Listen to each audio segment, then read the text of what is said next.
Greetings, fellow captains, and welcome back to another episode of World of Warships with the Hive Hand. I have turned down the game volume because the gentleman in the Megami, I'm pretty sure his wife or significant other was doing the dishes in the background, which made a bit of noise. I leave my voice chat on usually just in case someone does actually try using communications, but obviously there's things such as language barriers and so on and so forth, which sometimes affect our ability to communicate with our teammates. And to be honest with you, I forgot to meet the guy, but I don't want it to distract from the gameplay.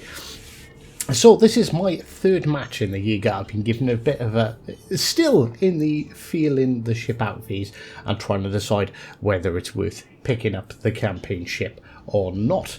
Okay, so what do we know about said destroyer? Well, okay, that's pretty easy. So the Jaeger is a tier 7 premium ship for the Pan-European. The specs, as per my build at least, is 14,000 hit points. It has 3 150mm Skoda guns with a 4.4 second reload, 18 second 100-degree turn time, maximum AP shell damage of 2950, maximum HE shell damage of 2200. But this is where it gets a little bit more interesting. The Jaeger has 4 triple torpedo launchers with a 57 second reload time, maximum damage of 7,714. So their damage is low, but as you can see on the screen, the torpedoes themselves are aplenty, as we've set a whole bunch off at the Kansas there. Basically, it doesn't have AA. It's got an AA rating of 8. Its average damage per second is a total of 13 under 1 kilometre, or 9 at 3 kilometres. Manoeuvrability, though, it's pretty fast. It does 39 knots, has a 3 second rudder shift time, 670 metre turn circle, and its concealment is a whopping like 100%. My particular build, we've got it down to about 5 kilometres. Consumable wise, we have the standard damage control party. It does also come with an engine boost that lasts for 2 minutes and gives you 8% to your maximum speed. It has a heal of 143 per second for 14 seconds. So not insignificant, that heal. And it also has a torpedo reload booster as well. As you can see, we start getting our first few successful torpedo hits on that Kansas, but our torpedoes are already reloaded. Initially, when I seen the ship, I was like, "Ah, great! This is going to be a tier 7 party bus," which obviously got me quite excited. And I was like, "Ah, but it's going to be risky." But no, the torpedo range is actually fairly significant. Torpedoes travel at 90 knots, and they have a 12-kilometer range. It's definitely a torpedo boat. This is 100% not a gun boat, and because it has so many, it allows you to focus multiple targets at a time. And there we go. You can see we finally we get our first kill. That Kansas, let's be honest, that Kansas, he was over there. He was on his own. He had no support from any cruisers, no support for any destroyers.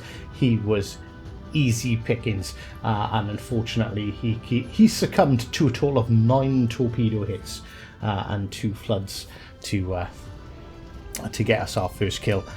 Just in case anyone was curious about my build, I run Stig Hansen Eriksson with Eric Bay and Jez Swirsky. I run the Subsurface Venture, Fragile Threat, back in stock, Shattered Arms, although I think Shattered Arms is quite possibly useless, and maybe Destroy or Be Destroyed would be a better choice, and Unstoppable, because anything other than Unstoppable is a bit of a daft move. So this is where we first get into contact with anything kind of serious. Honestly, this looks terrible. It's not so much his fault because I have support, but he's unable to do anything and to return to us. We pick off a bit of his damage, a bit of his health, without taking any damage ourselves.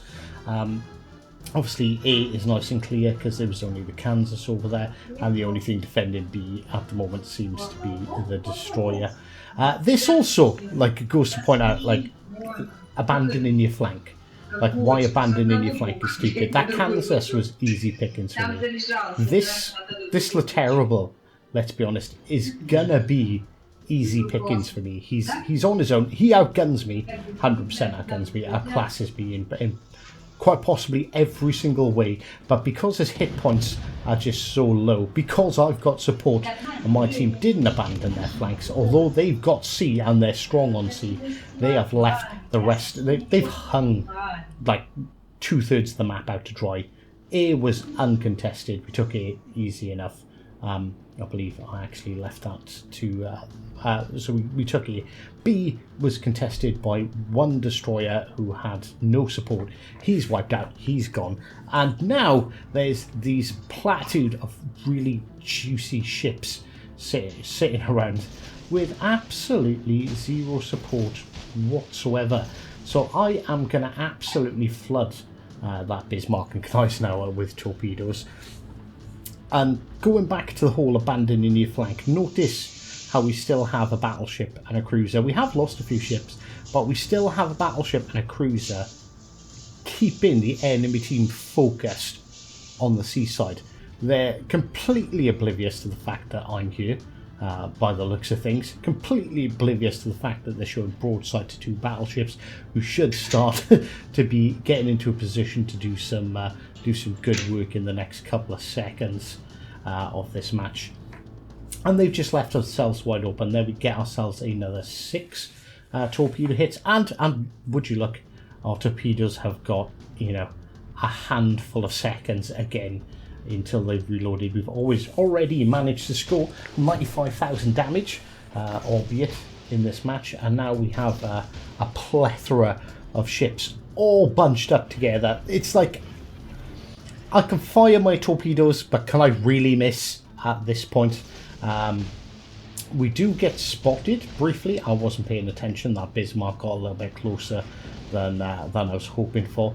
Bagration could have been a problem if he had a bit more health, but no, he takes it all, and even though they only do 7,000 damage, they were exactly enough to send him off to Davy Jones's locker. And there we go, there's another 6 enemy hits, another 4 floods, high caliber, and we bump up to 140,000 damage straight away. But there we go, and there, that's the Bismarck down. That picks us up our 3rd kill of the match. And like, again, see, this is the problem when you abandon your flank and you push a sole flank. They're all grouped up together.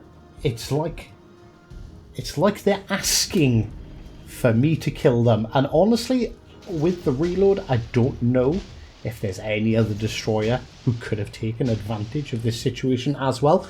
Don't get me wrong, some other ships could have hit harder, but the sheer amount of ships hit, like the volume of hits and the amount of ships I hit, due to the fact that I have so many torpedoes and such a quick reload,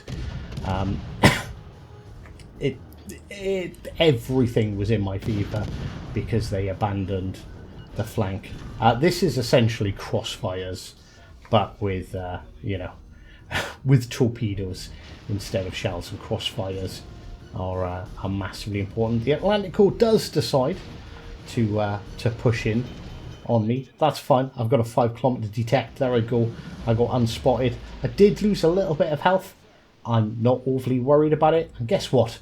My torpedoes, once again in the Jaeger, have reloaded. So there we go. Honestly, sod it. Yeah, we'll just give him all tubes, every single one of them. He seems to be doing the typical battleship thing, which is sailing in a straight line. And that's another thing about the ship. The torpedoes reload so fast. Who cares? You could fire them off willy-nilly. It really doesn't matter. And there we go. Atlantico eats every single one of them. Puts us up to 170. Let's call it 180,000 damage.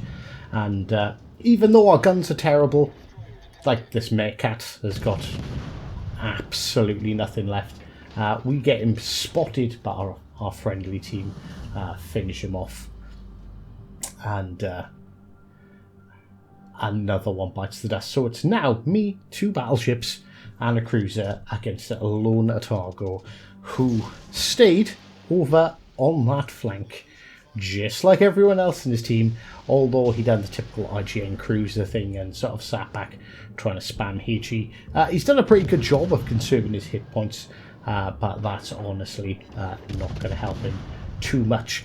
And to coincide with our previous video, or not our previous video, our one before that, where we talked about how nice it is to actually receive like good communications, and you know, not everyone who plays this game is a toxic arse bag.